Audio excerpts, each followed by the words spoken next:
Hello students, welcome to SMP Edutech. मेरा नाम है निक्की हाड़ा और मैं हूं आपकी नीट बायोलॉजी एजुकेटर।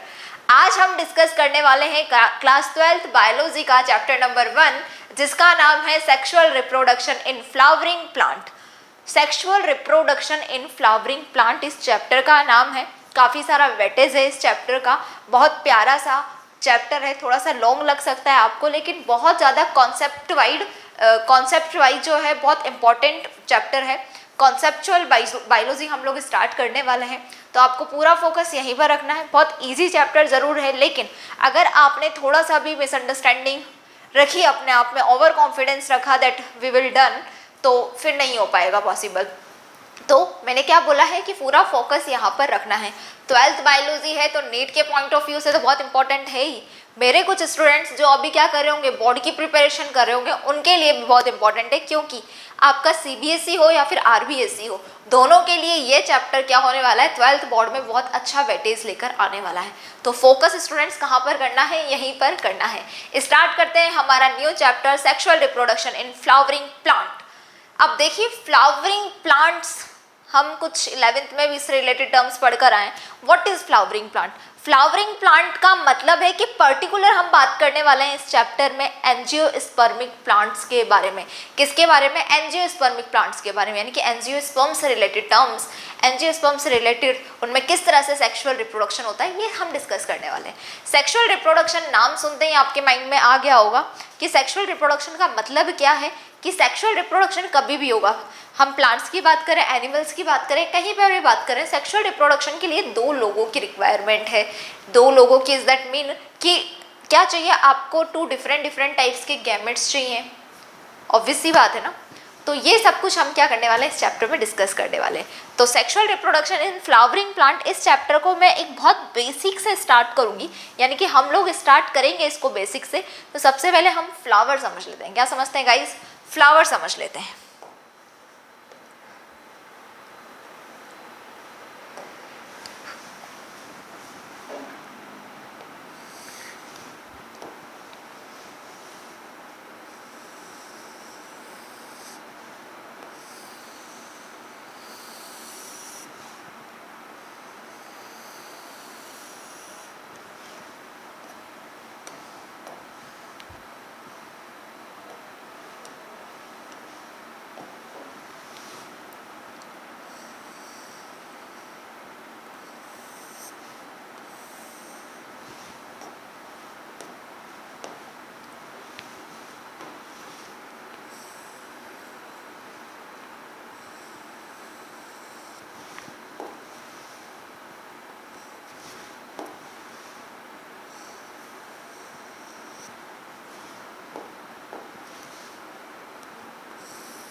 देखिए, एक बेसिक से फ्लावर के डायग्राम से हम स्टार्ट कर रहे हैं गाइस, और इस बेसिक से फ्लावर में मैं आपको नॉमेनक्लेचर करके बताती हूँ कि फ्लावर कहाँ पर अटैच होता है, फ्लावर कहाँ पर प्रेजेंट होता है, कि हमारा जो स्टेम होता है उसके ऊपर क्या प्रेजेंट होती है, हमारी लीफ, और उन्हीं लीफ पे क्या प्रेजेंट होता है, उन्हीं लीफ के पास में ही फ्लावर प्रेजेंट होता है। ठीक है ना। तो स्टेम पर ऑल ओवर क्या है, स्टेम पर हमारी लीफ प्रेजेंट है, स्टेम पर ही हमारा फ्लावर प्रेजेंट है। तो हम इसको क्या बोलेंगे, शूट। जो भी प्लांट का एरियल पार्ट होता है उसको हम शूट बोलते हैं। और शूट में कौन कौन सी चीज़ें आती हैं, कि हमारा स्टेम और लीफ को मिलाकर हम शूट बोलते हैं। और आपको पता है स्टेम के ऊपर ही क्या होता है, लीफ प्रेजेंट होती है, फ्लावर प्रेजेंट होता है। तो stock of a flower, what is stock of a flower is called pedicel. Stock of a flower is called pedicel. Flower के स्टॉक को हम क्या बोलते हैं, पेडिसिल बोलते हैं। And swollen part of pedicel, swollen part of pedicel is called thalamus. Swollen part of pedicel is called thalamus. और इसके अलावा क्या क्या प्रेजेंट होते हैं फ्लावर में? फ्लावर में प्रेजेंट होते हैं सेपल्स, पेटल्स, हमारे क्या प्रेजेंट होते हैं, इसके अलावा स्टेमन्स और कार्पल्स। तो ये बीच में आप देख सकते हैं, मैंने ये जो ऑरेंज कलर से और पिंक कलर से बनाया है, ये वाला पार्ट क्या है, ये फीमेल पार्ट है, जिसको हम क्या बोलते हैं, कार्पल्स। क्या बोला जाता है बच्चों, इसको कार्पल्स बोला जाता है। और इस कार्पल्स में भी क्या होते हैं, इनके 3 पार्ट होते हैं, स्टिग्मा, स्टाइल एंड ओवेरी। तो ये क्या है हमारी, ये है हमारी ओवेरी। क्या है बच्चों, ओवेरी। और इस ओवेरी के अंदर क्या प्रेजेंट होते हैं बच्चों, इस ओवेरी के अंदर प्रेजेंट होते हैं ओव्यूल्स। क्या प्रेजेंट होते हैं, ओव्यूल्स। इस ओवेरी के अंदर क्या प्रेजेंट है, ओव्यूल्स प्रेजेंट है। क्या प्रेजेंट है, ओव्यूल्स प्रेजेंट है। ये ब्लू कलर से जो मैंने बनाया है, ये क्या है, ओव्यूल्स। अब एंजियोस्पर्मिक प्लांट्स में after sexual fertilisation, after fertilisation क्या होता है, ये जो ओवेरी होती है, क्या बच्चों, ये जो ओवेरी होती है ये कन्वर्ट हो जाती है किसके अंदर, फ्रूट के अंदर। ओवेरी कन्वर्ट हो जाती है आफ्टर सेक्सुअल रिप्रोडक्शन, फ्रूट के अंदर कन्वर्ट हो जाती है। और सेक्सुअल रिप्रोडक्शन के बाद में ओव्यूल्स जो होते हैं वो किस में कन्वर्ट हो जाते हैं, सीड में कन्वर्ट हो जाते हैं। क्या बोला मैंने कि सेक्सुअल रिप्रोडक्शन के बाद में एंजियोस्पर्मिक प्लांट्स में, एंजियोस्पर्मिक प्लांट्स में पर्टिकुलर मैं एंजियोस्पर्म्स की बात कर रही हूँ। अभी मैंने आपसे जिम्नोस्पर्म, टेरिडोफाइट्स इनकी बात नहीं की है कि एंजियोस्पर्मिक प्लांट्स में क्या होता है, after sexual fertilisation ovary fruit में कन्वर्ट हो जाती है एंड ओव्यूल्स जो होते हैं, ओव्यूल्स कहाँ प्रेजेंट है, ओवेरी के अंदर प्रेजेंट है। तो ओवेरी फ्रूट में कन्वर्ट हो जाती है और ओव्यूल्स किसमें, सीड में कन्वर्ट हो जाते हैं। तो आप देख सकते हैं कि यहाँ पर जो सीड प्रेजेंट है किसके अंदर, एंजियोस्पर्मिक प्लांट्स के अंदर जो सीड प्रेजेंट है वो क्या होते हैं, फ्रूट वॉल से कवर्ड होते हैं। क्या होते हैं गाइस, फ्रूट वॉल से आपके जो सीड्स होते हैं वो कवर्ड होते हैं, इसीलिए हम इसको क्या बोलते हैं, एंजियोस्पर्मिक प्लांट्स बोलते हैं। और आपको ये पता होना चाहिए कि final product of sexual reproduction in angiospermic plants is seed and fruit. Fruit का बनना और फ्रूट और आपका जो सीड होता है वो क्या होता है, सेक्सुअल रिप्रोडक्शन का फाइनल प्रोडक्ट होता है किसके अंदर, एंजियोस्पर्मिक प्लांट्स के अंदर। तो यहाँ पर एंजियोस्पर्म्स जो टर्म है उसका मैं मतलब आपको समझाती हूँ।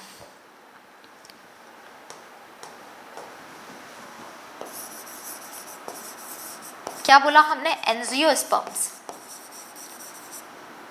तो यहाँ पर क्या हो रहा है बच्चों, एंजियो का मतलब क्या है पहले आप वो समझिए। एंजियो का मतलब होता है जैकेट या फिर कवर्ड, जैकेटेड,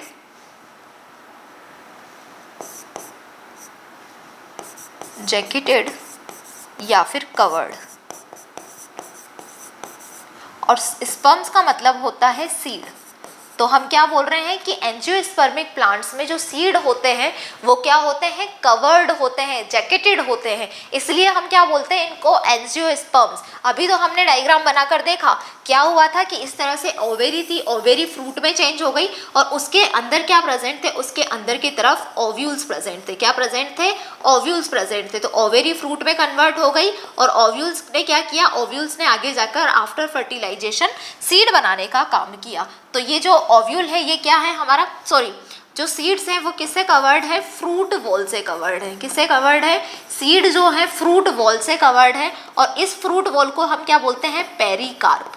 फ्रूट वॉल का एक और नाम है, फ्रूट वॉल के अलावा आप इसको क्या बोल सकते हो, पेरिकार्प है। और ये यहाँ पर ये क्या है, सीड्स जो है वो किससे, फ्रूट वॉल से कवर्ड है। किससे कवर्ड है बच्चा, सीड्स जो है फ्रूट वॉल से कवर्ड है। यानी कि एंजियोस्पर्मिक प्लांट्स में क्या होता है, एंजियोस्पर्मिक प्लांट्स में क्या होता है गाइस कि एंजियोस्पर्मिक प्लांट्स में सीड जो होते हैं वो फ्रूट वॉल से कवर्ड होते हैं, इसलिए हम इनको एंजियोस्पर्म्स बोलते हैं।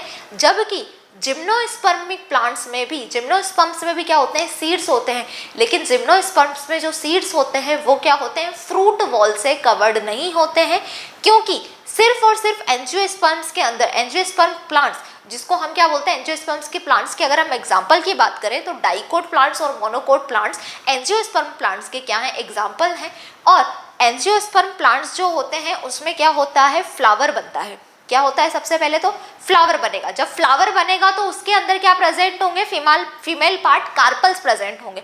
फीमेल पार्ट कार्पल जो है उस कार्पल में क्या प्रेजेंट होगी, स्टिग्मा, स्टाइल, ओवेरी प्रेजेंट होगी। और जब ओवेरी प्रेजेंट होगी, मैंने क्या बोला, ओवेरी प्रेजेंट होगी, तो ओवेरी फ्रूट के अंदर कन्वर्ट हो जाएगी after sexual reproduction, after fertilisation. क्या होगी, ओवेरी फ्रूट में कन्वर्ट हो जाएगी। और ओवेरी के अंदर क्या प्रेजेंट होते हैं, ओव्यूल्स। ओव्यूल्स किस में कन्वर्ट हो जाएंगे, सीड में कन्वर्ट हो जाएंगे। इसलिए क्या होगा, सीड जो है वो नेक्ड नहीं होंगे, सीड कैसे होंगे, जैकेटेड होंगे। इसीलिए इसका नाम रखा है हमने एंजियोस्पर्म, क्योंकि यहाँ पर सीड क्या है, फ्रूट बॉल या फिर पेरिकार्प से क्या होते हैं, कवर्ड होते हैं। तो यहाँ तक समझ में आ गया। अब देखिए, अब हम थोड़ा सा बात करते हैं किसके बारे में, जिम्नोस्पर्म्स के बारे में। किसके बारे में बात करते हैं बच्चों, कि जिम्नोस्पर्म के बारे में। और मैं आपको बता दूं कि एंजियोस्पर्म और जिम्नोस्पर्म ऐसे प्लांट्स होते हैं जिनके अंदर क्या होते हैं, सीड प्रेजेंट होते हैं, यानी कि सीड बनते हैं इन प्लांट्स के अंदर। इसके अलावा किसके अंदर, टेरिडोफाइट्स के अंदर सीड्स नहीं बनते हैं, ब्रायोफाइट्स के अंदर सीड्स नहीं बनते हैं। तो टेरिडोफाइट्स, ब्रायोफाइट्स वगैरह में सीड नहीं बनते हैं। सीड कहाँ पर बनते हैं, जिम्नोस्पर्म्स में सीड बनते हैं और एंजियोस्पर्म में सीड बनते हैं। और ऐसे प्लांट्स जिनके अंदर क्या होते हैं, सीड्स प्रेजेंट होते हैं या सीड बनते हैं, या फिर जहाँ पर सीड प्रेजेंट होते हैं, उन प्लांट्स को हम क्या बोलते हैं, स्पर्मेटोफाइट्स। क्या बोलते हैं, स्पर्मेटोफाइट्स। तो व्हाट इज स्पर्मेटोफाइट्स, ऐसे प्लांट्स जहाँ पर जिनमें क्या है, सीड प्रेजेंट है या सीड बन रहे हैं, तो उनको हम क्या बोलते हैं, स्पर्मेटोफाइट्स। तो यहाँ पर एक टर्म है बच्चों कि हमने क्या बोला, सीड प्लांट्स। एक सेकेंड,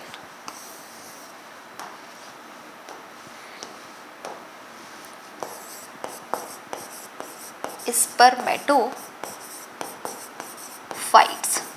और अभी हमने देखा एंजियोस्पर्म, एंजियो का मतलब जैकेटेड या फिर कवर्ड, और स्पर्म का मतलब क्या था, सीड। तो यहाँ पर स्पर्मा का मतलब क्या हुआ कि ये बात कर रहे हैं सीड्स के बारे में, और फाइट्स का मतलब क्या है यहाँ पर, प्लांट्स। तो ऐसे प्लांट्स जिनमें क्या होते हैं, सीड प्रेजेंट होते हैं, उन प्लांट्स को हम क्या बोलते हैं, स्पर्मेटोफाइट्स प्लांट्स बोलते हैं। अब ये स्पर्मेटोफाइट्स प्लांट्स कैसे होते हैं, ये स्पर्मेटोफाइट्स प्लांट्स जो हैं वो दो तरीके के होते हैं, क्योंकि स्पर्मेटोफाइट्स का मतलब है सीड्स का बनना, सीड्स प्लांट के अंदर सीड का प्रेजेंट होना। और ऐसे दो ही प्लांट है पूरी की पूरी धरती पर, इस टाइप की दो ही कैटेगरीज है जिनको हम बोलते हैं जिम्नोस्पर्म्स।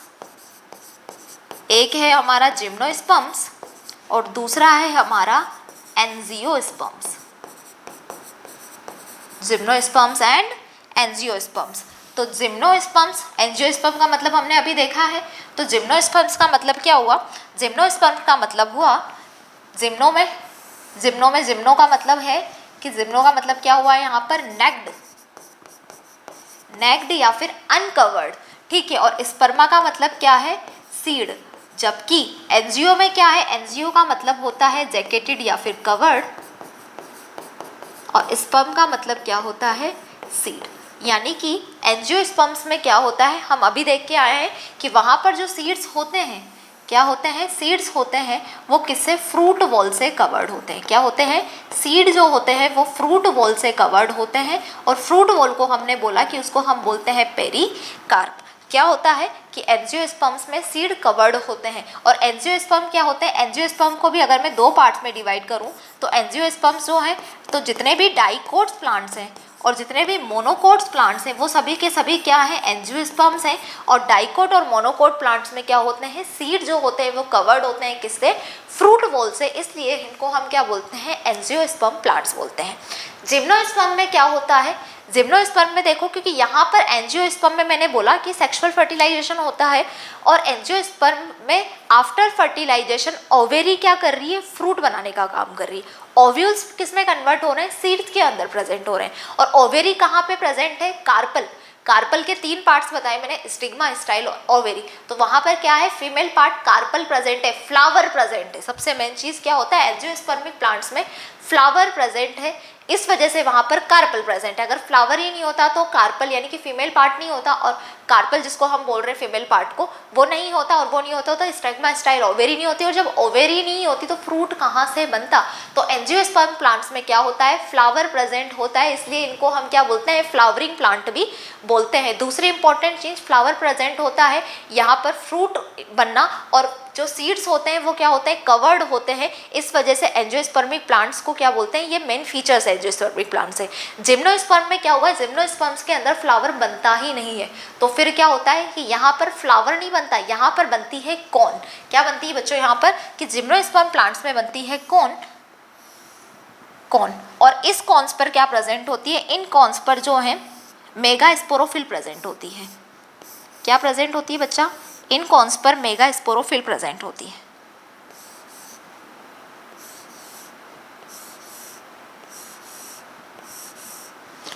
इस मेगा स्पोरोफिल के ऊपर क्या प्रेजेंट होती है, हमारी ओवेरी प्रेजेंट होती है।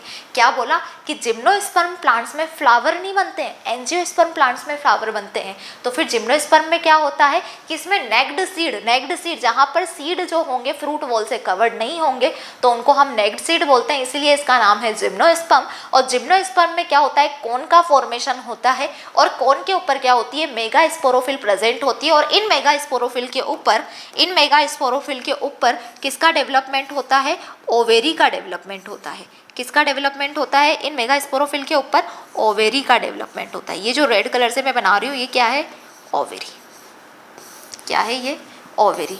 और यही ओवेरी आगे जाकर किस में कन्वर्ट हो जाती है कि यही ओवेरी आगे जाकर बनाएगी हमारी सीड। तो आप देख सकते हैं यहाँ पर ओवेरी सीड बना रही है, जबकि एंजियोस्पर्म प्लांट्स में क्या हो रहा था, ओवेरी फ्रूट का फॉर्मेशन कर रही थी, ओव्यूल्स प्रेजेंट थे जो सीड बना रहे थे, इसलिए वो कवर्ड थे। यहाँ पर क्या है, ओव्यूल्स तो है नहीं, डायरेक्टली ओवेरी क्या कर रही है, सीड बना रही है। और यहाँ के जो सीड्स हैं वो किसी भी तरह से क्या है, कवर्ड नहीं है, यानी कि नेक्ड सीड है, फ्रूट वॉल से कवर्ड नहीं है। जबकि एंजियोस्पर्म प्लांट्स में क्या होता है कि एंजियोस्पर्म प्लांट्स में क्या होते हैं, सीड जो है वो जैकेटेड होते हैं, कवर्ड होते हैं। और डाइकोट और मोनोकोट क्या है, इसके एग्जाम्पल हैं। ये क्या है यहाँ पर, ये है एंजियोस्पर्मिक प्लांट्स का फ्रूट। तो फ्रूट का प्रेजेंट होना, फ्लावर का प्रेजेंट होना और सीड्स का कवर्ड होना एंजियोस्पर्मिक प्लांट्स का क्या है, हाईली स्पेसिफिक क्वालिटी है इसकी, यानी कि इसका एक कैरेक्टरिस्टिक फीचर है, बहुत अच्छा कैरेक्टरिस्टिक फीचर है।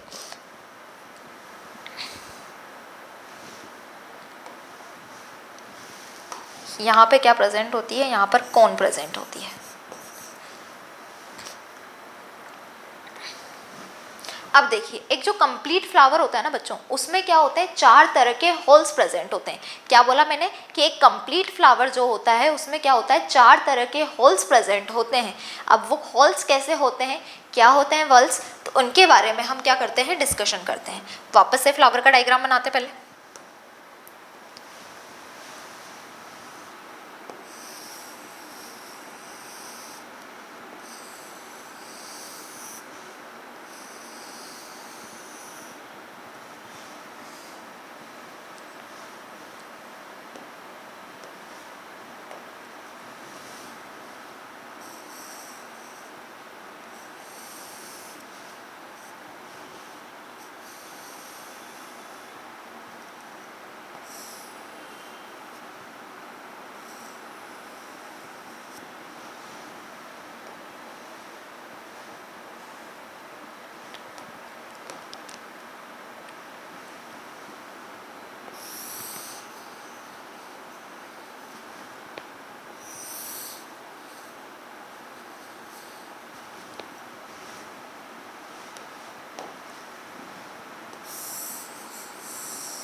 देखिए, मैंने क्या बोला कि एक कंप्लीट जो फ्लावर होता है उसमें क्या होते हैं, 4 तरह के वल्स प्रेजेंट होते हैं। अब ये वल्स में क्या हो रहा है, आप देख सकते हैं, stalk of a flower is called pedicel and, अभी मैंने बताया stalk of a flower is called pedicel and swollen part of a flower is called thalamus. अब इस डंडे पे यानी कि फ्लावर के स्टोक पर क्या होते हैं, 4 तरह के वल्स प्रेजेंट होते हैं। आउटर मोस्ट वल्स जो आप देख सकते हैं, ये ग्रीन कलर से मैंने बनाया है, इस आउटर मोस्ट वल्स को हम क्या बोलते हैं, इसको बोला जाता है सेपल्स। क्या बोला जाता है बच्चों, इसे हम बोलते हैं सेपल्स। आउटर मोस्ट वल्स जो मैंने ग्रीन कलर का बनाया, और ये जनरली क्या होता है, ग्रीन कलर का ही होता है, इसको हम बोलते हैं sepals. And group of sepals, क्या बोला मैंने, आउटर मोस्ट वल्स जो ग्रीन कलर का बताया वो क्या होता है, हमारा सेपल होता है। और group of sepals is called calyx. क्या बोला जाता है, सेपल्स के ग्रुप को हम क्या बोलते हैं, कैलिक्स बोलते हैं। अब ये देखिए, सेपल्स के अंदर की तरफ ये जो रेड कलर की मैंने बनाया है, रेड कलर का इमेज जो बनाया मैंने, स्ट्रक्चर बनाया है, तो इसको हम बोलते हैं कि कलरफुल जो आउटर मोस्ट लेयर सेपल्स के अंदर की तरफ जो प्रेजेंट होती है, कलरफुल पंखुड़ियाँ, उनको हम क्या बोलते हैं, पेटल्स बोलते हैं। क्या बोला जाता है बच्चा इसको, ये होता है हमारा petals and group of petals is called Corolla. Group of petals is called Corolla. ठीक है, अब अंदर की तरफ क्या है, ये जो पिंक कलर से मैंने बनाया है इसको मैं बोलूँगी क्या, कि इसको मैं बोलती हूँ stamen and group of stamen is called androecium. क्या बोला मैंने, group of stamen is called androecium. और एंड्रोइशियम से मतलब क्या है, एंड्रो का मतलब होता है कि हम किसकी बात कर रहे हैं, मेल की बात कर रहे हैं। किसकी बात कर रहे हैं, मेल पार्ट की बात कर रहे हैं। तो group of stamen is called androecium. तो फर्स्ट वर्ल क्या है, सेपल्स का, सेकंड वर्ल है पेटल्स का, थर्ड वर्ल है स्टमन्स का, और ये मैंने जो ऑरेंज कलर का बीच में बनाया है इसको हम क्या बोलते हैं, हमने बोला था कार्पल। क्या बोला था बच्चों, अभी हम थोड़ी देर पहले पढ़ के आए कि हमने इसको बोला था carpels and group of carpels is called gynoecium. Gynoecium और गाइनोशियम, गाइनो से क्या मतलब है कि हम बात कर रहे हैं किसकी, फीमेल पार्ट की बात कर रहे हैं। किसकी बात कर रहे हैं बच्चा, हम फीमेल पार्ट की बात कर रहे हैं, फीमेल पार्ट की बात कर रहे हैं। ठीक है,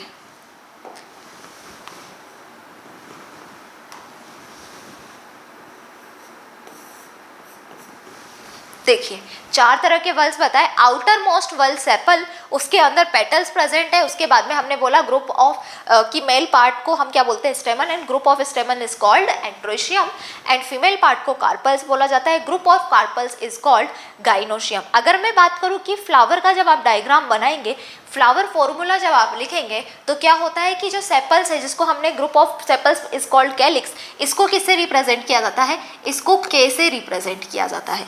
किसके अंदर, फ्लावर फॉर्मूला के अंदर।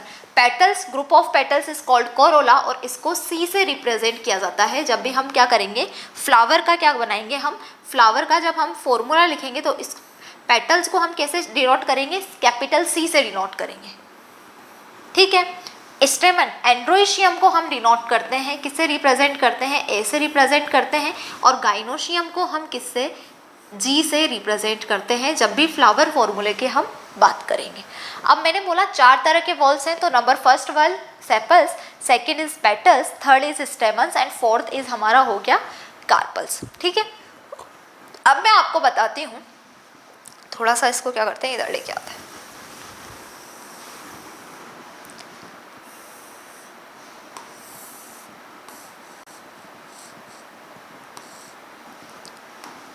कि ये जो सबसे बाहर का ग्रीन कलर का स्ट्रक्चर है जिसको हम सेपल्स बोल रहे हैं, ये सेपल्स का मेन फंक्शन क्या है कि ये ग्रीन कलर का होता है, और दूसरा सबसे आउटर मोस्ट लेयरिंग है। तो आपको पता है कोई भी चीज़ हम बात करेंगे जब, तो आउटर मोस्ट जो कवरिंग होती है वो क्या करती है, प्रोटेक्शन देने का काम करती है, सुरक्षा का काम करती है। तो सेपल्स का एक काम तो क्या है कि ये प्रोटेक्ट करती है।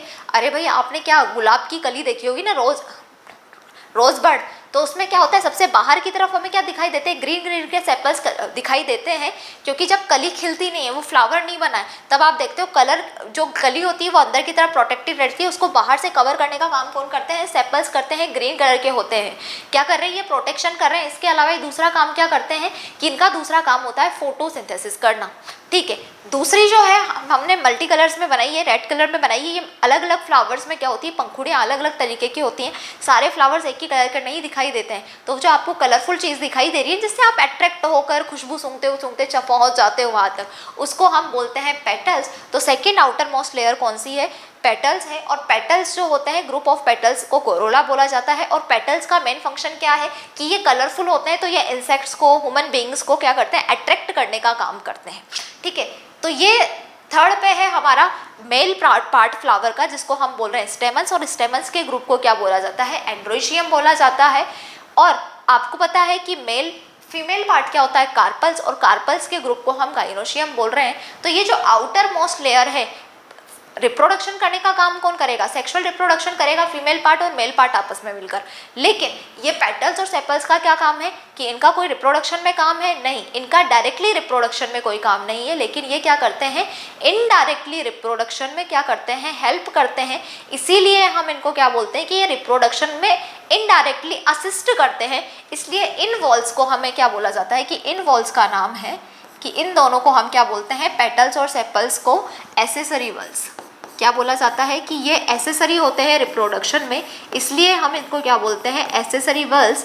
और ये क्या है, रिप्रोडक्शन में हेल्प नहीं कर, इनडायरेक्टली हेल्प कर रहे, रिप्रोडक्शन नहीं कर रहे। यानी कि रिप्रोडक्शन होगी तो क्या होगी, चीज़ फर्टाइल हो जाएगी वो वल्स, लेकिन ये तो रिप्रोडक्शन में इनडायरेक्टली हेल्प कर रहे हैं, इसलिए हम इसको क्या बोलते हैं, आप इसको स्टेराइल वल्स भी बोल सकते हो। क्या बोल सकते हो, स्टेराइल वल्स भी बोल सकते हो। अब देखिए स्टेमन, एंड्रोशियम एंड गाइनोशियम जो है, मेल और फीमेल पार्ट जो है वो तो क्या करेगा, डायरेक्टली रिप्रोडक्शन करेगा। अगर मेल पार्ट या फीमेल पार्ट नहीं होगा तो रिप्रोडक्शन हो ही नहीं पाएगा। तो मेल और फीमेल पार्ट क्या करते हैं, रिप्रोडक्शन करने का काम करते हैं, इसलिए इनको हम क्या बोलेंगे कि ये एसेंशियल है रिप्रोडक्शन के लिए। अगर ये नहीं होंगे तो क्या होगा, रिप्रोडक्शन होगा ही नहीं। तो इसको हम क्या बोलेंगे, एसेंशियल वल्स, एसेंशियल वल्स। और दूसरा नाम क्या है इनका, कि ये क्या है, रिप्रोडक्शन में हेल्प कर रहे हैं, तो इनको आप रिप्रोडक्टिव वल्स भी बोल सकते हो। रिप्रोडक्टिव वल्स भी है, और रिप्रोडक्शन करेंगे यानी कि क्या होंगे, फर्टाइल होंगे। तो इसी का दूसरा नाम क्या बोल सकते हो आप, कि ये क्या है, फर्टाइल वल्स। तो स्टेराइल वल्स क्या है, सेपल्स एंड पेटल्स, और फर्टाइल वल्स क्या है, हमारे एंड्रोशियम एंड गाइनोशियम यानी कि स्टेमन एंड कार्पल। तो ये हमने बात कर ली। अब देखिए क्या होता है कि जनरली एक फ्लावर जो होता है उसमें क्या होते हैं, अलग अलग फ्लावर के पार्ट है, ये सेपल्स, पेटल, स्टेमन, कार्पल्स, क्या ये फ्लावर के पार्ट हैं, डिफरेंट डिफरेंट वर्ड्स हैं फ्लावर के अंदर, इसलिए इनको हम क्या बोलते हैं, फ्लोरल अपेंडिजेस। क्या बोलते हैं, फ्लोरल अपेंडिजेस। तो किस किस को मिलाकर हमने फ्लोरल अपेंडिजेस बोला है, देखिए कि sepals, petals, stamens and carpels, इन सभी को क्या बोला जाता है, फ्लोरल अपेंडिस।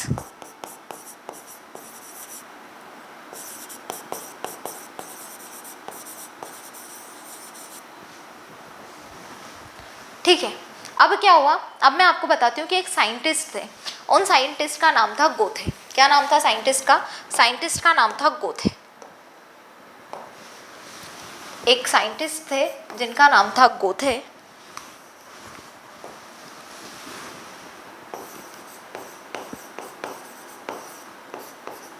इन गोथे साहब ने क्या बोला फ्लावर को, दैट फ्लावर इज अ, बहुत मान साइंटिस्ट थे, बहुत फेमस साइंटिस्ट थे। गोथे साहब ने बोला कि flower is a modified shoot. Goethe साहब ने क्या बताया फ्लावर को, कि that flower is a modified shoot. क्या बोला है गोथे साहब ने, Goethe is called, scientist Goethe is called that flower is a modified shoot.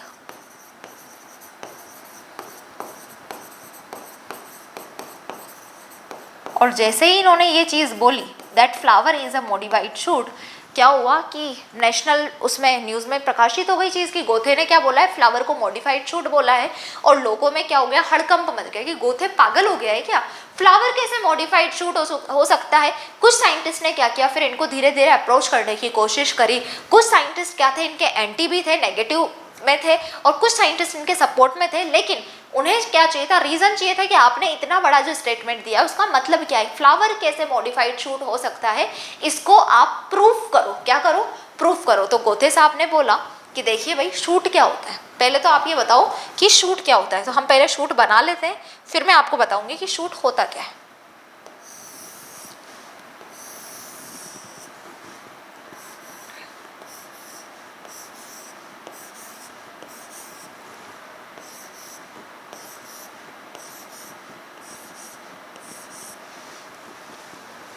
क्या होता है भाई कि ये जो है वो क्या बनाया हमने, शूट बना दिया।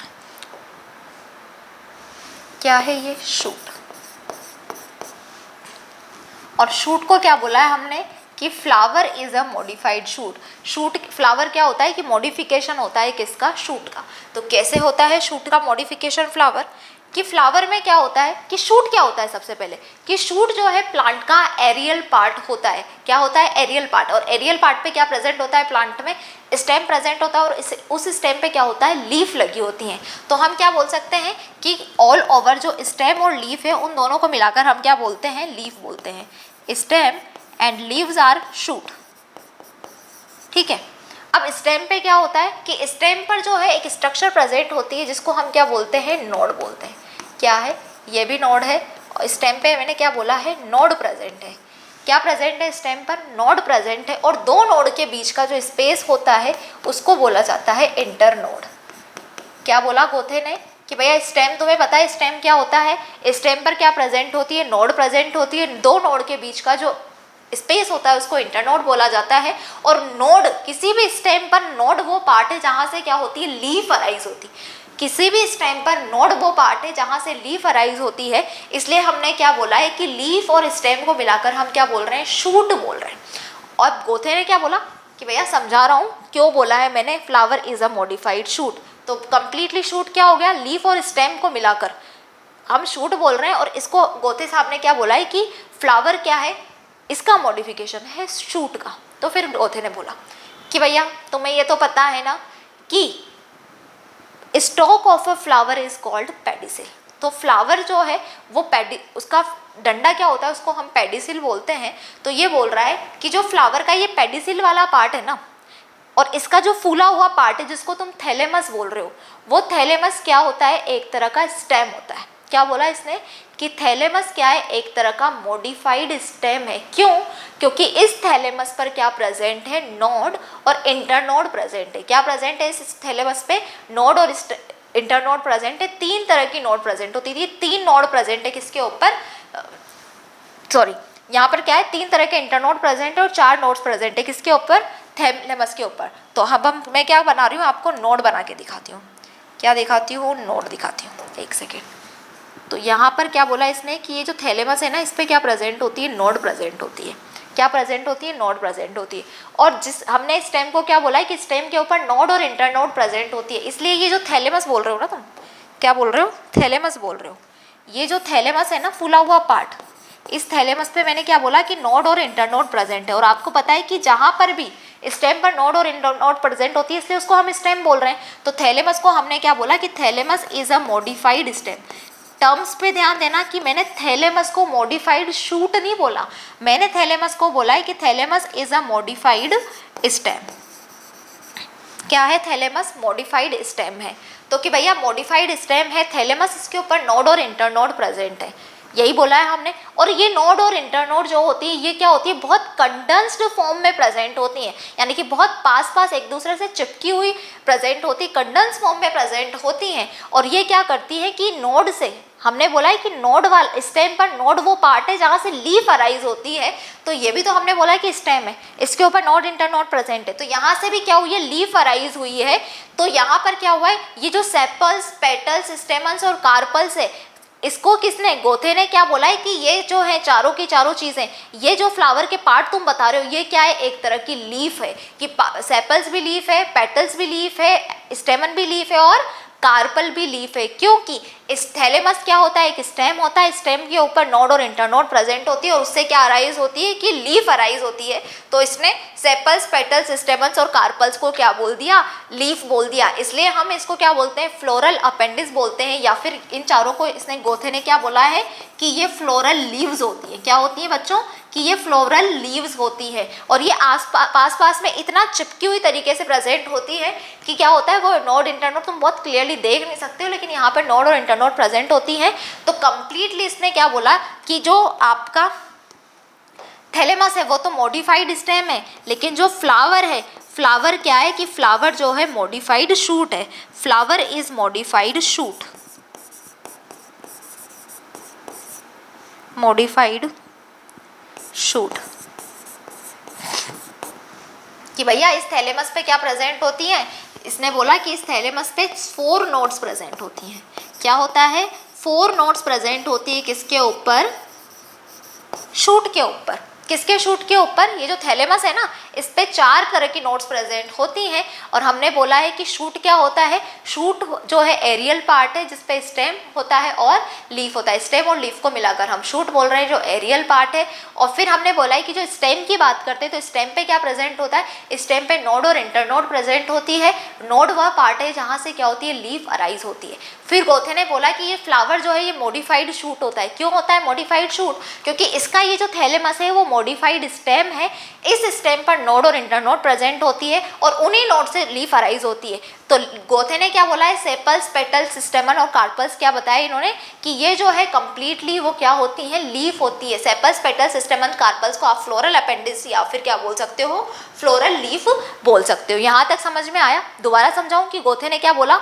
गोथे ने बोला है कि भैया ये जो होता है ना, तुम बात कर रहे हो जिसकी कि फ्लावर को मैंने बोला है मॉडिफाइड शूट। शूट क्या होता है, स्टेम और लीफ से मिलकर बना होता है। तो स्टेम क्या है, यहाँ पर थैलेमस को मॉडिफाइड स्टेम बोला है, और लीफ क्या है, सेपल्स, पेटल्स, स्टेमन, कार्पल्स क्या है, इस लीफ है। क्यों लीफ कैसे बनी, क्योंकि इस स्टेम पर क्या प्रेजेंट थी, हमारी नोड और इंटरनोड प्रेजेंट थी, जहाँ से क्या हुआ, लीफ का अराइज हुआ। ये गोथे ने बोला कि flower is a modified shoot. ये एनसीईआरटी का बहुत इंपॉर्टेंट क्या है, पैराग्राफ है, वहाँ पर लिखा हुआ है clearly, flower is a modified shoot. तो इस चीज़ को अच्छे से समझ लेना, एनसीईआरटी का पैराग्राफ ही आपको क्या किया है यहाँ पर समझा है। और फ्लावर में क्या होता है, दो तरह के वल्स प्रेजेंट होते हैं, एसेसरी वल्स और एसेंशियल वल्स। एसेसरी को ही स्टेराइल बोलते हैं क्योंकि ये डायरेक्टली क्या करते हैं, रिप्रोडक्शन में हेल्प नहीं करते हैं, रिप्रोडक्शन में सपोर्ट करते हैं। जबकि फर्टाइल वल्स जो होते हैं वो क्या करते हैं, डायरेक्टली रिप्रोडक्शन करेंगे, क्योंकि मेल या फीमेल नहीं होंगे तो क्या होगा, रिप्रोडक्शन होगा ही नहीं। तो ये क्या है, इंपॉर्टेंट है हमारे किसके लिए, सेक्सुअल रिप्रोडक्शन करने के लिए फ्लावर्स के अंदर। अब देखिए, अब मैं बात कर रही हूँ किसके बारे में, एंजियोस्पर्म प्लांट्स के बारे में। क्या बात कर रही हूँ मैं, एंजियोस्पर्म प्लांट्स के बारे में बात कर रही हूँ।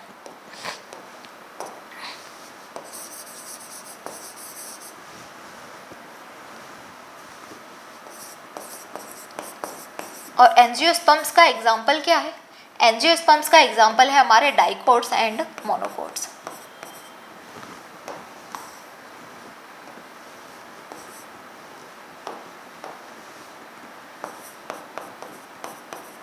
डाइकोट्स एंड मोनोकोट्स क्या है, एंजियोस्पर्म्स के एग्जाम्पल है। ठीक है, अब एंजियोस्पर्म किसको बोला है, जहाँ पर क्या होते हैं, सीड जो होते हैं वो कवर्ड होते हैं। क्या होते हैं, सीड कवर्ड होते हैं। अब साइंटिस्ट क्या बोल रहे हैं कि जो एंजियोस्पर्म्स होते हैं ना, इनकी प्लांट बॉडी की अगर हम बात करें, इन एंजियोस्पर्म्स की टिपिकल प्लांट बॉडी, तो कि ये क्या होती है, ये होती है हमारी स्पोरोफिटिक या फिर स्पोरोफाइट। क्या होती है कि इनकी प्लांट्स बॉडी जो होती है एंजियोस्पर्म्स की, मेन प्लांट बॉडी जो होती है, main plant body of angiosperms,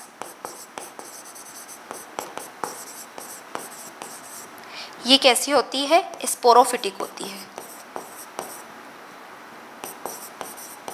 sporophytic या फिर स्पोरोफाइट। एंजियोस्पर्म की मेन प्लांट बॉडी क्या होती है, स्पोरोफिटिक या स्पोरोफाइट होती है। और स्पोरोफिटिक और स्पोरोफाइट का मतलब है कि प्लांट बॉडी कैसी होती है, मेनली कि डिप्लॉइड होती है। इनकी प्लांट बॉडी कैसी होती है, डिप्लॉइड। जहाँ पर भी स्पोरोफिटिक या स्पोरोफाइट टर्म आ जाए, समझ लेना डिप्लॉइड प्लांट बॉडी की बात चल रही है, कि स्पोरोफिटिक होती है इसकी प्लांट बॉडी। और आपको पता है कि एंजियोस्पर्म्स की जो प्लांट बॉडी होती है वो 3 पार्ट में डिवाइड होती है। किस किस में, रूट में, स्टेम में और लीफ में। Stem, root and leaves.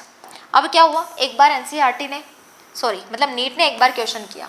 क्या क्वेश्चन किया, नीट में एक क्वेश्चन आया। क्वेश्चन क्या है, देखिए क्वेश्चन लिखती हूँ मैं। क्वेश्चन था कि if a plant has present 20 chromosome, if a plant has present 20 chromosomes in leaf epidermal cell, leaf epidermal cell में, प्लांट की लीफ एपिडर्मल सेल्स में क्या होगा है कि 20 क्रोमोसोम प्रेजेंट है। तो फिर क्वेश्चन क्या था आगे, 20 chromosome in leaf epidermal sales of a plant. तो दूसरा क्वेश्चन था कि स्टेम कॉर्टिकल सेल्स में कितने क्रोमोसोम प्रेजेंट होंगे, स्टेम कॉर्टिकल सेल में कितने क्रोमोसोम प्रेजेंट होंगे, एंड रूट एपिडर्मल सेल में कितने क्रोमोसोम प्रेजेंट हैं।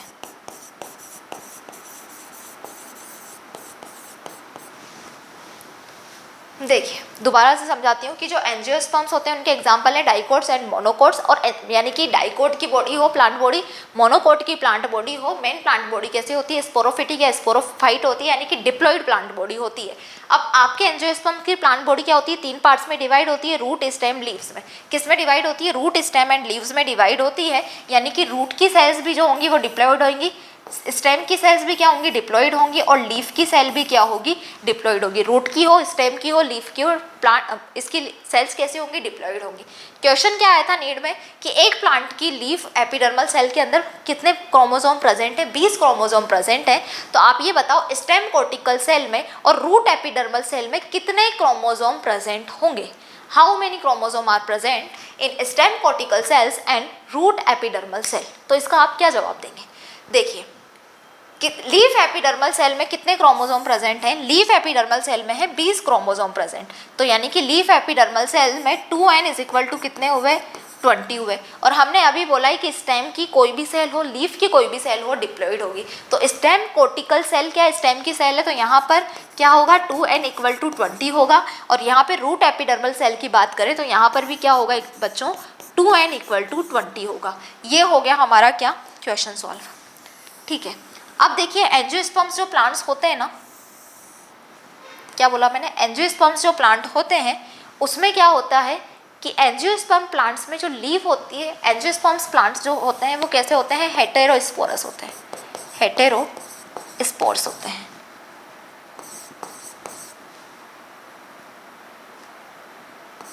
हेटेरोस्पोरस होते हैं। हेटेरोस्पोरस का मतलब क्या है कि प्लांट के अंदर क्या होती है, डिफरेंट टाइप की लीफ प्रेजेंट होती है, अलग अलग टाइप की लीफ प्रेजेंट होती है। जैसे कि एंजियोस्पर्म प्लांट्स में किस तरह की, 2 तरह की लीफ प्रेजेंट होती है, माइक्रोस्पोर्स, साइज में छोटी होती हैं उनको बोलते हैं माइक्रोस्पोर्स, एंड साइज में बड़ी होती है उसको हम बोलते हैं मेगास्पोर्स। Microspores and megaspore. इन्हीं माइक्रोस्पोर्स से आगे जाके क्या होता है, पोलन ग्रेन्स का फॉर्मेशन होता है। तो जहाँ पर भी माइक्रो टर्म आ जाए समझ जाओ वो किसकी बात की जा रही है, वहाँ पर मेल की बात की जा रही है। मेगा टर्म का मतलब होता है कि फीमेल की बात की जा रही है, यानी कि माइक्रो का मतलब मेल की बात की जा रही है, मेगा का मतलब फीमेल की बात की जा रही है। तो क्या होगा कि मेल जो होगा, मेल पार्ट, उसमें छोटी पत्तियां होंगी, उनकी साइज का पार्ट, उनकी लीफ का साइज कैसा होगा, माइक्रो, छोटा होगा। जबकि फीमेल पार्ट जो होगा उसमें जो लीफ प्रेजेंट होगी उसका साइज कैसा होगा, बड़ा होगा। इसलिए इसको हम क्या बोल रहे हैं, मेगा स्पोरोफिल। सॉरी एक सेकेंड, स्पोरोफिल अलग है, स्पोर्स अलग है। एंजियोस्पर्म्स में क्या होता है, 2 अलग अलग डिफरेंट साइज एंड शेप के क्या होते हैं, स्पोर्स प्रेजेंट होते हैं। क्या बोला, एंजियोस्पर्म प्लांट्स में डिफरेंट साइज के स्पोर्स प्रेजेंट होते हैं। उसको हम क्या बोलते हैं कि एंजियोस्पर्म प्लांट्स कहते होते हैं हेटेरोस्पोरस होते हैं। क्या बोला कि एंजियोस्पर्म प्लांट्स में डिफरेंट टाइप के स्पोर्स प्रेजेंट होते हैं, इसलिए एंजियोस्पर्म प्लांट्स कैसे होते हैं, हेटेरोस्पोरस होते हैं। इसमें क्या होता है, माइक्रोस्पोर्स और मेगास्पोर्स 2 तरह के स्पोर्स प्रेजेंट होते हैं। माइक्रोस्पोर्स क्या करते हैं, आगे जाके पोलन ग्रेन का फॉर्मेशन करते हैं। और माइक्रो का मतलब क्या है कि मेल से बात की जा रही है, माइक्रो टर्म हमेशा मेल के लिए यूज होगी और मेगा टर्म क्या होगी, फीमेल के लिए यूज होगी। तो माइक्रोस्पोर्स यानी कि जहाँ पर स्पोर्स क्या होंगे, छोटे होंगे साइज में, तो उसको हम क्या बोलेंगे, माइक्रो, यानी कि मेल का स्पोर कैसा होगा, छोटा होगा साइज में। और मेगा जहां पर टर्म आएगी तो मेगा का मतलब है बड़ा, लार्ज, तो मेगा स्पोर्स का मतलब है फीमेल का स्पोर कैसा होगा, बड़ा होगा। अब ये चीज ना सिर्फ एंजियोस्पर्म्स के लिए नहीं है, ऐसे सभी प्लांट्स जहां पर क्या होता है, सीड का फॉर्मेशन होता है, सीड का फॉर्मेशन होता है, यानी कि स्पर्मेटोफाइट्स प्लांट्स होते हैं वो क्या होते हैं, हेटेरोस्पोरस ही होते हैं। यानी कि उसमें क्या होता है, साइज जो होता है स्पोर्स का वो क्या होता है, डिफरेंट होता है। तो हमने देखा कि एंजियोस्पर्म्स के साथ साथ किसके अंदर, जिम्नोस्पर्म्स के अंदर भी सीड का फॉर्मेशन हो रहा था। यानी कि जिम्नोस्पर्म्स भी क्या होते हैं, हेटेरोस्पोरस होते हैं। वहाँ पर भी मेल और फीमेल का जो साइज होता है, स्पोर्स का जो साइज होता है वो क्या होता है, डिफरेंट होता है। हेटेरोस्पोरी कंडीशन वहाँ पर भी क्या होती है, प्रेजेंट होती है। लेकिन अगर मैं बात करूँ टेरिडोफाइट वगैरह के, तो जो साल्विनिया वगैरह थे उसमें क्या हो रहा था, उसमें सीड का फॉर्मेशन शुरू हुआ था, मतलब सीड का फॉर्मेशन हुआ नहीं था, वहाँ पर स्टार्ट हो गया था वहाँ पे। तो हम टेरिडोफाइट्स को इसमें इंक्लूड नहीं करेंगे। यानी कि जिम्नोस्पर्म और एंजियोस्पर्म्स कैसे होते हैं, हेटेरोस्पोरस होते हैं। इनके अंदर जो स्पोर्स प्रेजेंट होते हैं वो क्या होते हैं, डिफरेंट टाइप के होते हैं। तो यहाँ तक समझ में आया। अब देखिए, अब मैं आपको एक चीज़ समझाने वाली हूँ, यहाँ पर ध्यान रखिए।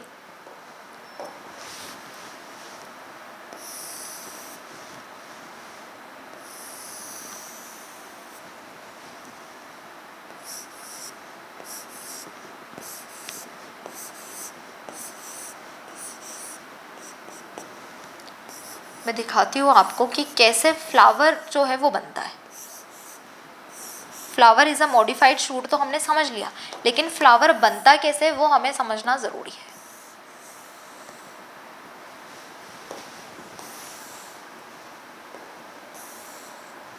देखिए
देखिए फ्लावर का फॉर्मेशन कैसे होता है, ये तो आपको पता है कि शूट क्या होता है, एरियल पार्ट होता है जिसमें स्टेम और लीफ को हम इंक्लूड करते हैं, और स्टेम पर नोड और इंटरनोड प्रेजेंट होते हैं जहाँ से लीफ का क्या होता है, फॉर्मेशन होता है। And flower is also a modified shoot, ये हमने अभी गोथे के अकॉर्डिंग पढ़ लिया है। अब क्या होता है कि जब प्लांट किस फेज में है, वेजिटेटिव शूट अपेक्स प्रेजेंट है प्लांट पर, यानी कि प्लांट की शूट की टिप पर क्या है, जब शूट की टिप पर वेजिटेटिव शूट की टिप पर जब वेजिटेटिव शूट अपेक्स प्रेजेंट है, तब क्या होता है, इसका मतलब यह है कि अभी प्लांट जो है वो रिप्रोडक्शन करना शुरू नहीं किया, यानी कि उसने रिप्रोडक्शन के लिए खुद को तैयार नहीं किया। रिप्रोडक्शन कब होगा, जब प्लांट रिप्रोडक्टिव फेज में जाएगा, तो क्या होगा उस पर रिप्रोडक्टिव फेज का मतलब है कि अब इसके अंदर क्या होगा, फ्लावर का फॉर्मेशन होना शुरू होगा, फ्लावर होगा। तो फ्लावर बनेगा कैसे, पहले तो वेजिटेटिव शूट अपेक्स प्रेजेंट होता है, फ्लावर किसकी, प्लांट जो शूट होता है, स्टेम होता है, उस पर क्या प्रेजेंट होता है, उसकी टिप पर वेजिटेटिव शूट अपेक्स प्रेजेंट होता है,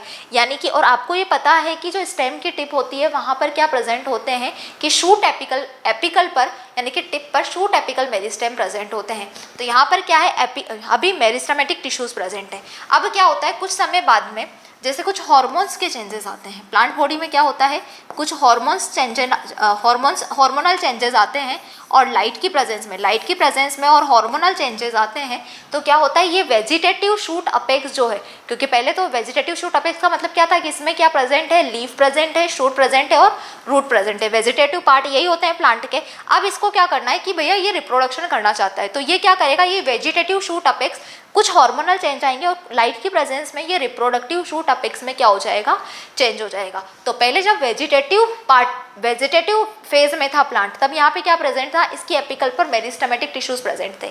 तो रिप्रोडक्टिव शूट अपेक्स में क्या होगा, रिप्रोडक्टिव शूट अपेक्स में यहाँ पर फ्लोरल मेरिस्टेम प्रेजेंट होंगे। क्या प्रेजेंट होंगे, फ्लोरल मेरिस्टेम प्रेजेंट होंगे। फ्लोरल मेरिस्टेम का प्रेजेंट है कि फ्लावर के को बनाने वाला मेरिस्टेम यहाँ पर प्रेजेंट होगा। फ्लावर बनाएगा मेरिस्टेम, इसलिए इसको हमने क्या बोल दिया, फ्लोरल मेरिस्टेम प्रेजेंट होगा। वेजिटेटिव शूट अपेक्स में जो शूट की टिप होती है उस पर क्या प्रेजेंट होता है, एक छोटा साइज में कॉनिकल शेप प्रेजेंट में वेजिटेटिव शूट अपेक्स प्रेजेंट होता है। क्या बोला मैंने कि छोटा सा कॉनिकल शेप में वेजिटेटिव शूट अपेक्स प्रेजेंट होता है। हार्मोनल चेंज और लाइट की प्रेजेंस में ये vegetative shoot apex reproductive shoot apex में कन्वर्ट हो जाता है। यानी कि अब ये जो शूट अपेक्स था ये क्या हो गया, ये वाइड हो गया, ब्रॉड हो गया, यानी कि और फ्लैटन्ड हो गया, चपटा हो गया और ब्रॉड हो गया। फिर ये रिप्रोडक्टिव शूट अपेक्स आगे जाके क्या बनाएगा कि फ्लोरल मेरिस्टेम प्रेजेंट है तो डिवीजन होंगे। मेरिस्टेम क्या होता है, meristematic tissue is a kind of tissue that have capacity of cell division is called meristematic tissue. क्या होती है, सेल्स डिवाइड करने की कैपेसिटी होगी। तो क्या होगा, रिप्रोडक्टिव शूट अपेक्स में सेल डिवीजन होगा, सेल डिवाइड्स करती रहेंगी, तो ये रिप्रोडक्टिव शूट अपेक्स किस में कन्वर्ट हो जाएगा, फ्लोरल प्रीमोडियम में कन्वर्ट हो जाएगा। और इसी फ्लोरल प्रीमोडियम से क्या होगा, आगे जाकर फ्लोरल बड का फॉर्मेशन होगा। क्या होगा, आगे जाकर फ्लोरल बड का फॉर्मेशन होगा। तो इस तरह से क्या होता है, हमारे फ्लावर का फॉर्मेशन होता है। क्या होता है बच्चों, फ्लावर का फॉर्मेशन होता है। और यही जाके आगे क्या करेंगे, यही फ्लावर बड आगे जाके, यही फ्लोरल बड आगे जाके क्या करेगी, फ्लावर का फॉर्मेशन कर देगी। क्या करेगी ये फ्लोरल बड आगे जाकर कि यही क्या करेगी, फ्लावर का फॉर्मेशन कर देगी, फ्लावर बनाएगी ये। ठीक है, अब देखिए आगे क्या होता है।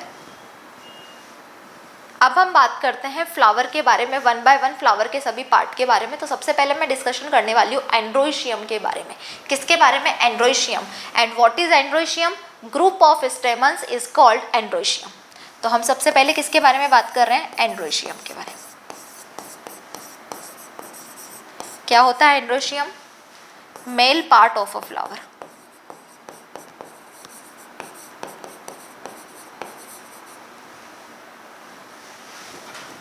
एंड्रोइशियम क्या देखा था हमने कि group of stamens is called एंड्रोइशियम।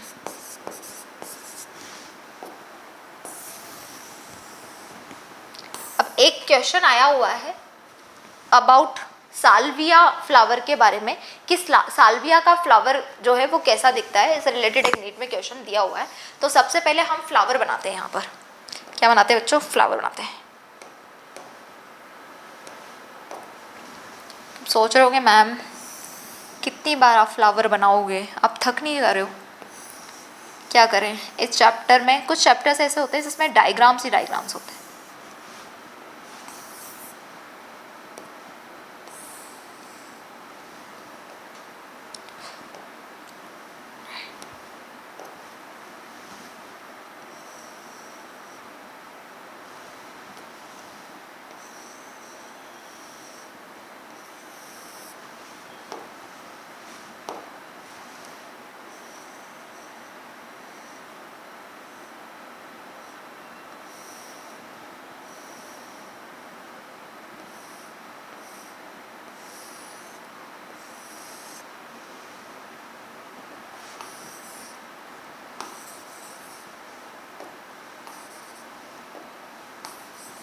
एक सेकेंड।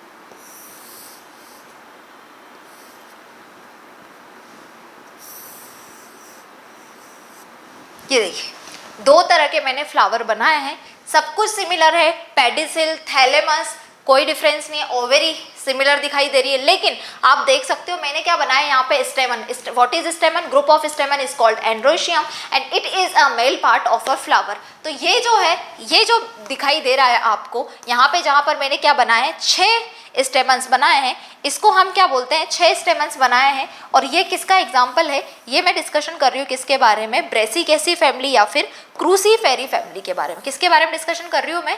क्रूसीफेरी या फिर ब्रेसिकेसी फैमिली के बारे में डिस्कशन कर रही हूँ। वहाँ पर क्या होता है, टेट्राडाइनेमस कंडीशन होती है। What is tetradynamous? Tetradynamous condition होती है। यहाँ पर टोटल कितने स्टेमन्स हैं? 6 स्टेमन्स हैं। टेट्राडाइनेमस कंडीशन, टेट्राडाइनेमस, टेट्रा का मतलब क्या होता है 4 और डाइनेमस का मतलब क्या है यहाँ पर 2। डाइनेमस का मतलब क्या है, डाई का मतलब 2 और टेट्रा का मतलब 4। तो यहाँ पर टोटल कितने स्टेमन्स हैं? 6 स्टेमन्स हैं। देख लीजिए, बाहर की तरफ के 2 स्टेमन्स, बाहर की तरफ के जो 2 स्टेमन्स हैं उनका साइज क्या होता है, सॉरी उनकी जो लेंथ है, उनकी लेंथ क्या है, छोटी है। और अंदर की तरफ के जो 4 स्टेमन्स हैं उनकी लेंथ क्या है, बड़ी है। तो आउटर टू इनर अगर हम बात करें तो outer 2 stamens are short in length and inner 4 stamens are long in length. This condition is called tetradainamous condition, 4 plus 2 tetradynamous condition. और ये टेट्राडाइनेमस कंडीशन कहाँ पर देखने को मिलती है हमें, ये टेट्राडाइनेमस कंडीशन होती है क्रूसीफेरी फैमिली में। क्रूसीफेरी आपके डायग्राम में, आपकी एनसीईआरटी में जितनी भी फैमिलीज हैं वो सभी क्या है, एंजियोस्पर्मिक फैमिलीज हैं। और ये क्रूसीफेरी फैमिली जो है नई जुड़ी है आपके सिलेबस में, बहुत इंपॉर्टेंट जो है फैमिली है। इस पूरी की पूरी फैमिली को क्या है, आपको पढ़ना है। तो क्रूसीफेरी फैमिली क्या होती है प्रेजेंट, क्रूसीफेरी फैमिली प्रेजेंट होती है। क्रूसीफेरी फैमिली में टेट्राडाइनेमस कंडीशन प्रेजेंट होती है, क्रूसीफेरी। और इसी क्रूसीफेरी फैमिली का दूसरा नाम क्या है, इसी क्रूसीफेरी फैमिली को बोला जाता है ब्रेसिकेसी फैमिली, ब्रेसिकेसी फैमिली। जिसके अगर नॉर्मल एग्जाम्पल की बात करूं मैं, जनरल एग्जाम्पल्स जो हैं वो क्या है, रेडिश, टर्निप और मस्टर्ड। ये 3 जनरल एग्जाम्पल हैं इसके जो दिए हुए हैं आपकी बुक में। तो क्रूसीफेरी या ब्रेसिकेसी फैमिली में क्या होता है, टेट्राडाइनेमस कंडीशन होती है। यानी कि टेट्राडाइनेमस का मतलब कि 6 स्टेमन्स टोटल प्रेजेंट होते हैं। Outer 2 are short in length and inner 4 are long in length. यानी कि लेंथ में, स्टेम्स की क्या लेंथ में वेरिएशन है यहाँ पर, ठीक है। और जब हम इसको किसमें, फ्लोरल में बताते हैं, फ्लोरल डायग्राम जब हम बनाते हैं, फ्लोरल फॉर्मूले में जब हम लिखते हैं तो हमें क्या करना होता है, इसको आउटर टू इनर, हमें क्या करना पड़ता है, आउटर वालों, आउटर टू इनर चेक करना पड़ता है। इसलिए वहाँ पर हम कैसे लिखते हैं इसको, एंड्रोशियम के लिए स्टेमन्स में androecium, group of stamens are called androecium, और ए से रिप्रेजेंट किया जाता है। तो वहाँ पर हम कैसे लिखते हैं इसको, 2 + 4, यानी कि पहले आउटर 2 लिखेंगे फॉर्मूले में, उसके बाद में अंदर वाले 4 लिखेंगे। तो 2 + 4 इस तरह से लिखा जाता है। और ये क्या है, टेट्राडाइनेमस कंडीशन है। ये जो है इस कंडीशन को कि outer 2 are long in length and inner 2 are short in length. तो टोटल स्टेमन्स कितने हैं, 4 है। तो इस कंडीशन को हम बोलते हैं डाइडाइनेमस कंडीशन। क्या बोला जाता है इसको, डाइडाइनेमस कंडीशन।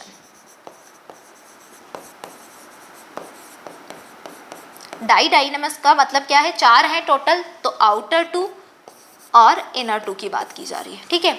इनर 2 और आउटर 2 की बात की जा रही है। और जब हम इसको लिखेंगे तो ये क्या होगा, ऐसे 2 + 2 की तरह आप इसको फ्लोरल फॉर्मूले में लिखेंगे। और ये किसका एग्जाम्पल है, ये एग्जाम्पल है साल्विया प्लांट का। किसका एग्जाम्पल है, साल्विया प्लांट का।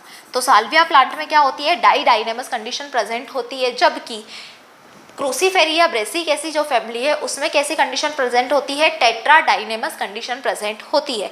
तो क्वेश्चन क्या आया था नीट में, देखो क्वेश्चन आया था नीट में कि 10 टोटल 8-10 जो प्लांट्स के नाम थे, एग्जाम्पल्स जो थे वो दिए हुए थे, और उसमें से पूछा गया था कि हाउ मेनी दीज आर क्या होते हैं कि उनकी, how many these are have variation या variation in length of stamens, कि इनमें से कितने स्टेमन्स ऐसे हैं, कितने एग्जाम्पल्स ऐसे हैं जिनके स्टेमन्स में क्या होते हैं, वेरिएशन होते हैं, लेंथ में वेरिएशन होती है। तो 3 तो रेडिश, टर्निप, मस्टर्ड हो गए, जो क्या क्रूसीफेरी या ब्रेसिकेसी फैमिली का एग्जाम्पल है, और एक हो गया हमारा साल्विया प्लांट में।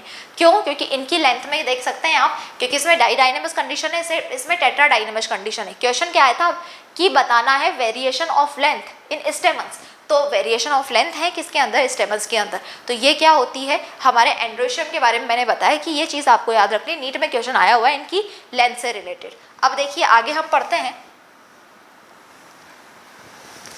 एंथर के बारे में बता, मतलब क्या होता है स्टेमन। तो स्टेमन के अगर मैं बात करूं स्टेमन के बारे में,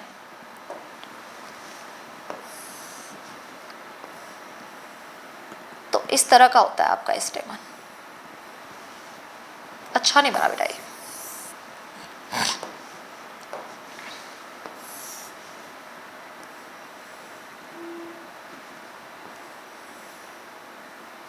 ये होता है आपका स्टेमन इस तरह का, ठीक है। ये क्या होता है? कंप्लीट स्टेमन। और स्टेमन का ये जो लॉब वाला पार्ट आपको जिसमें दो पालियां दिखाई दे रही हैं, इसको हम क्या बोलते हैं? एंथर। और ये जो डंडी जैसा पार्ट है इसको बोला जाता है फिलामेंट। क्या बोला जाता है? फिलामेंट। और स्टेमन के रेफरेंस में अगर बात की जाए तो थैलेमस से या किसी भी चीज़ से ये क्या होता है? जो एंथर प्लस फिलामेंट है इसको टोटल ये पूरा कंप्लीट क्या है? एंथर और फिलामेंट को मिलाकर हम क्या बोलते हैं कि ये है हमारा स्टेमन। क्या है? ये हमारा स्टेमन है। And group of stamen is called androecium. तो स्टेमन दो पार्ट से मिला हुआ है, एंथर और फिलामेंट वाले पार्ट से। अब देखिए ये जो फिलामेंट वाला पार्ट है ये कनेक्ट होगा कहीं ना कहीं फ्लावर से, फ्लावर के किसी भी पार्ट से कनेक्ट करने का काम क्या करेगा? फिलामेंट करेगा। तो फ्लावर के रेफरेंस में ये जो फिलामेंट वाला पार्ट होता है, ये फिलामेंट वाला पार्ट क्या होता है फ्लावर के रेफरेंस में कि ये जो होता है ये क्या होता है? प्रॉक्सिमल एंड होता है। क्योंकि ये प्रॉक्सिमल का मतलब क्या होता है? पास प्रेजेंट होना। प्रॉक्सिमल का मतलब क्या है? पास। तो फ्लावर के पास में सबसे ज्यादा कौन प्रेजेंट होगा? फिलामेंट प्रेजेंट होगा। एंथर ऐसे घूम के नहीं जुड़ जाएगा उससे, फिलामेंट इस डंडी से ही जुड़ा रहेगा। प्रॉक्सिमल, तो इसको हम क्या बोलते हैं? Proximal and. और फ्लावर के रेफरेंस में एंथर को हम बोलते हैं डिस्टल एंड। तो डिस्टल एंड आप याद मत रखो, लेकिन फ्लावर के रेफरेंस में प्रॉक्सिमल एंड क्या होता है? फिलामेंट होता है। और स्टेमन क्या होता है? दो पार्ट्स में डिवाइड होता है, फिलामेंट एंड एंथर। फिलामेंट जो है स्टेराइल पार्ट है, ये सिर्फ जोड़ने का काम कर रहा है। जितनी भी रिप्रोडक्टिव चीज़ें चलेंगी कि भैया मेल गैमेट का फॉर्मेशन होगा, जो भी होगा वो एंथर वाले पार्ट में होगा। तो एंथर जो है आपका वो क्या है? फर्टाइल पार्ट है। किसका? स्टेमन का। अब देखिए क्या होता है, मैं आपको बताती हूँ। यहाँ पर ये जो स्टेमन फिलामेंट और एंथर को कनेक्ट करता है, इस पार्ट को हम बोलते हैं कनेक्टिव। यहाँ क्या प्रेजेंट होता है? कनेक्टिव। और ये कनेक्टिव बहुत छोटा सा नहीं होता है कि सिर्फ एंथर और फिलामेंट को कनेक्ट कर रहा है, जबकि ये साथ में क्या करता है? ये जो एंथर के बीच में ये दो पालियाँ है ना, इनको भी जोड़ने का आपस में काम करता है। कौन? कनेक्टिव जोड़ने का काम करता है, ठीक है। तो ये हमने बात कर दी। तो प्रॉक्सिमल कैसे याद रखना है? जैसे ये बॉडी है, तो बॉडी के रेफरेंस में अगर ये मेरे हाथ है तो ये हाथ की जो मुट्ठियाँ हैं ये डिस्टल हुई, और ये जो मेरे शोल्डर है ये क्या है? मेरे प्रॉक्सिमल है। तो फ्लावर के रेफरेंस में भी यही होता है कि ये जो फिलामेंट है ये क्या है? प्रॉक्सिमल एंड है। अब देखिए आगे मैं बताना क्या चाहती हूँ इसमें कि क्वेश्चन क्या आया था। एक तो क्वेश्चन ये आया था कि स्टेमन का कौन सा पार्ट क्या है? प्रॉक्सिमल एंड है। तो प्रॉक्सिमल एंड क्या है? फिलामेंट वाला पार्ट प्रॉक्सिमल एंड है, ठीक है। फिलामेंट वाला पार्ट क्या होता है? प्रॉक्सिमल एंड होता है।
तो दो तरह के क्वेश्चन बच्चों पूछे गए हैं। एक तो कि थैलेमस, ये क्या है? थैलेमस तो इस थैलेमस का प्रोक्सिमल एंड क्या है, एंड्रोशियम का या स्टेमन का कौन सा पार्ट प्रोक्सिमल एंड है थैलेमस के रेफरेंस में? तो थैलेमस से कौन सा पार्ट जुड़ा हुआ है कि ये फिलामेंट वाला पार्ट जुड़ा हुआ है, तो ये प्रोक्सिमल एंड है। अब क्या होता है कि कभी कभी जनरली तो फिक्स है कि जो स्टेमन्स वगैरह फ्लावर के जितने भी पार्ट होंगे, सेपल्स हो गया, पेटल्स हो गया, स्टेमन हो गया, कार्पल्स हो गया, वो किससे कनेक्ट होते हैं, थैलेमस वाले पार्ट से कनेक्ट होते हैं।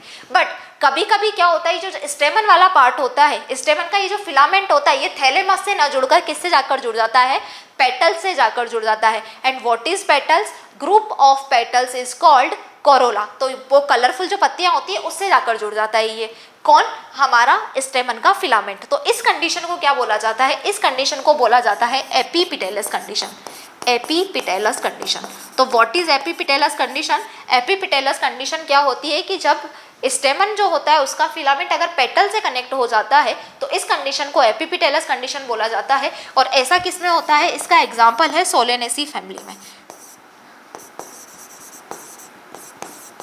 सोलेनेसी फैमिली क्या होती है, डाइकोट की फैमिली है। तो सोलेनेसी फैमिली में क्या होती है, एपीपिटेलस कंडीशन हमें देखने को मिलती है कि इसका जो स्टेमन का फिलामेंट होता है वो पेटल से जाकर कनेक्ट हो जाता है। और हमें पता है कि पेटल्स के लिए group of petals is called Corolla, और उसको हम कैसे डिनोट करते हैं, group of petals is called Corolla. और कोरोला को हम किससे लिखते हैं, सी से लिखते हैं, और स्टेमन जो एंड्रोशियम वाला पार्ट है उसको हम ए से लिखते हैं। तो जब भी हमें सोलेनेसी फैमिली में क्या होती है, एपीपिटेलस कंडीशन होती है। सोलेनेसी फैमिली इकलौती फैमिली जिसमें एपीपिटेलस कंडीशन है, मतलब अभी जो हम पढ़ने वाले हैं, तो सोलेनेसी फैमिली में एपीपिटेलस कंडीशन होती है। तो यहाँ पर हम कैसे इसको इस तरह से शो करेंगे एपीपिटेलस कंडीशन को कि सी और ए लिखेंगे, और उसके बाद में हम इस तरह से क्या बनाएंगे, सेमी ल्यूनर चीज बना देंगे, यानी कि ये क्या हो रहा है, इससे कनेक्टेड है। तो ये कंडीशन एपीपिटेलस कंडीशन जो है वो क्या होती है कि एपीपिटेलस कंडीशन में स्टेमन का जो फिलामेंट होता है वो किससे, पेटल से जाकर कनेक्ट हो जाता है। और दूसरा क्वेश्चन क्या आया है कि थैलेमस के रेफरेंस में जो स्टेमन है उसका प्रोक्सिमल एंड क्या है, तो उसका प्रोक्सिमल एंड क्या होता है, हमारा फिलामेंट होता है। ठीक है, तो हम मेल पार्ट की बात करें, मेल पार्ट में हमने टेट्राडाइनेमस, डाइडाइनेमस कंडीशन देखी है और एपीपिटेलस कंडीशन देखी है। ये भी एनसीईआरटी में क्या दिया हुआ है, डायग्राम बहुत अच्छे से दिया हुआ है। अब मैं बताती हूँ आपको कि मान लो फिर से हम बनाते हैं हमारा एंथर और फिलामेंट, यानी कि स्टेमन बनाते हैं। ये क्या है, स्टेमन। ठीक है, अब इस स्टेमन का मुझे क्या करना है, इस स्टेमन का मैं कर रही हूँ क्या, टीएस कट कर रही हूँ, क्या कर रही हूँ, ट्रांसफर सेक्शन ले रही हूँ। तो जब स्टेमन का टीएस कट किया जाता है तो स्टेमन में मैंने क्या बनाई, दो तरह की लोब बनाई। मान लो कि ये जो है ये स्टेमन है, तो ये जो मेरे हाथ हैं ये क्या है, फिलामेंट है, और ये जो ऊपर वाली आपको ये दिखाई दे रही है हाथ को, ये समझो कि ये एक ही स्टॉक है। ठीक है, इस स्टॉक के ऊपर क्या प्रेजेंट है, फिलामेंट के ऊपर स्टेमन फिलामेंट के ऊपर एंथर प्रेजेंट है। तो ये जो एंथर है ना वो इस तरह से दो लॉब्स में प्रेजेंट है, दो पालियों में प्रेजेंट है। एंथर में क्या प्रेजेंट होती है, लोब प्रेजेंट होती है, और एंथर और फिलामेंट को मिलाकर हम क्या बोलते हैं, स्टेमन बोलते हैं। तो जब मैं इसका क्या करूंगी, टीएस कट करूंगी, टीएस कट करूंगी तो ये जो स्ट्रक्चर है वो कुछ ऐसे दिखाई देती है।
देखिए जब क्या होता है एंथर का टीएस कट किया जाता है, तो पहले तो 2 लॉब्स में प्रेजेंट था, अब मैंने इसका टीएस कट किया, यानी कि यहाँ से इसको मैंने कट कर दिया और ऊपर से मैं देख रही हूँ तो एंथर का शेप क्या है, कुछ ऐसा दिखाई दे रहा है। क्या दिखाई दे रहा है? कुछ ऐसा दिखाई दे रहा है। इसमें क्या हो रही है, 4 साइड दिखाई दे रही है,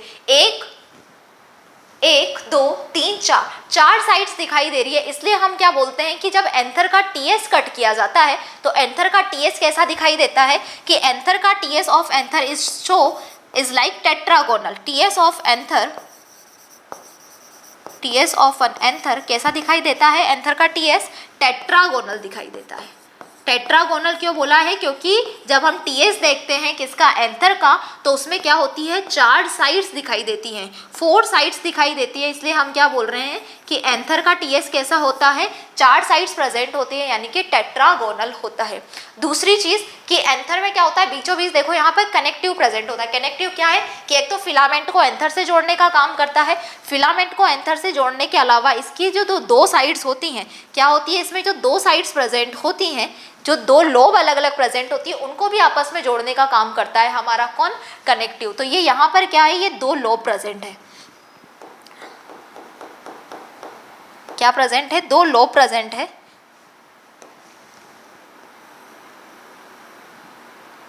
दो लोब प्रेजेंट है किसके अंदर, एंथर के अंदर। ये फर्स्ट लोब एंड ये सेकंड लोब। अब आप देख सकते हैं कि हर एक लोब में 2 लोब्स प्रेजेंट है, इसलिए हम स्टेमन को, सॉरी एंथर को,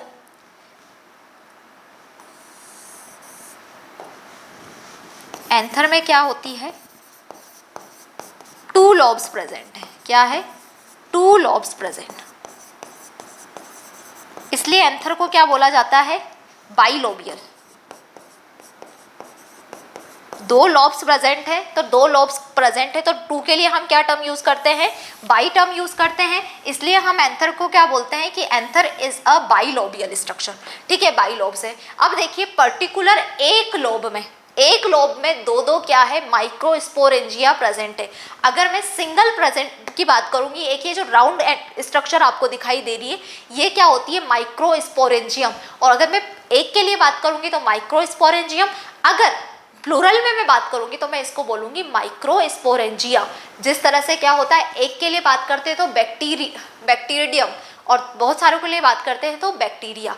एक के लिए बात करेंगे तो आर्कीगोनियम, बहुत सारे के लिए बात करेंगे तो आर्कीगोनिया। तो ये टर्म्स होती हैं। तो यहाँ पर क्या होता है, हर एक लोब में, एक ये लोब, ये राइट लोब, ये लेफ्ट लोब, तो हर एक लोब में क्या प्रेजेंट है, यहाँ पर 2 माइक्रोस्पोरेंजिया प्रेजेंट है, 2 माइक्रोस्पोरेंजिया प्रेजेंट है। और इस माइक्रोस्पोरेंजिया को आप क्या बोल सकते हो, थीका प्रेजेंट है। क्या प्रेजेंट है, माइक्रोस्पोरेंजिया को आप थीका भी बोल सकते हो।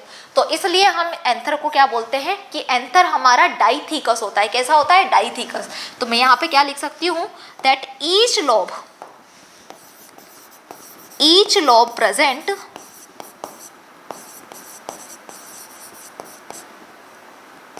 टू थीका, 2 थीका प्रेजेंट है, इसलिए हमने एंथर को क्या बोला है, डाइथीकस।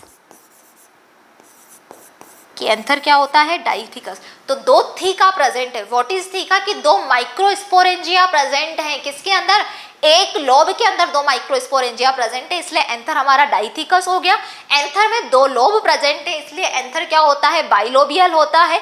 और एंथर को जब हम टीएस कट करते हैं तो उसमें हमें 4 साइड दिखाई देती है, 4 साइड्स प्रेजेंट होती हैं एंथर के टीएस में, इसलिए हम एंथर को क्या बोल रहे हैं, टेट्रागोनल बोल रहे हैं। क्या बोल रहे हैं, टेट्रागोनल बोल रहे हैं। अब देखिए ये जो थीका होता है, जिसको हमने माइक्रोस्पोरेंजिया बोला है, इसके अंदर क्या प्रेजेंट होता है, इसके अंदर प्रेजेंट होता है माइक्रोस्पोर्स।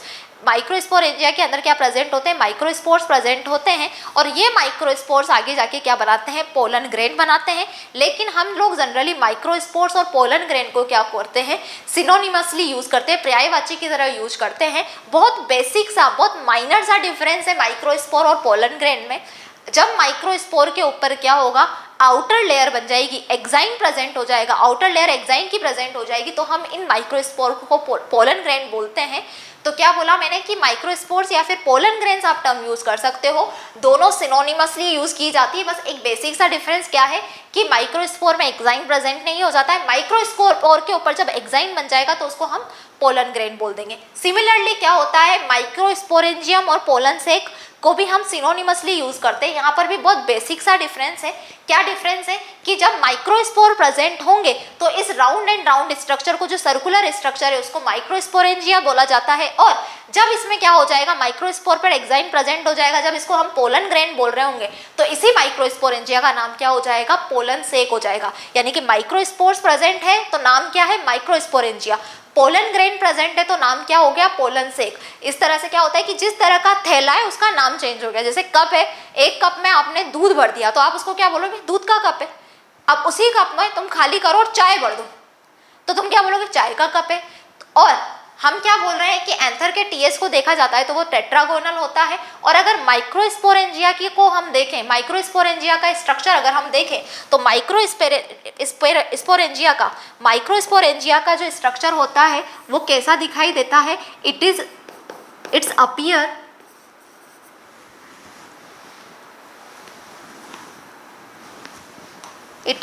इसकी अपीयरेंस कैसी होती है,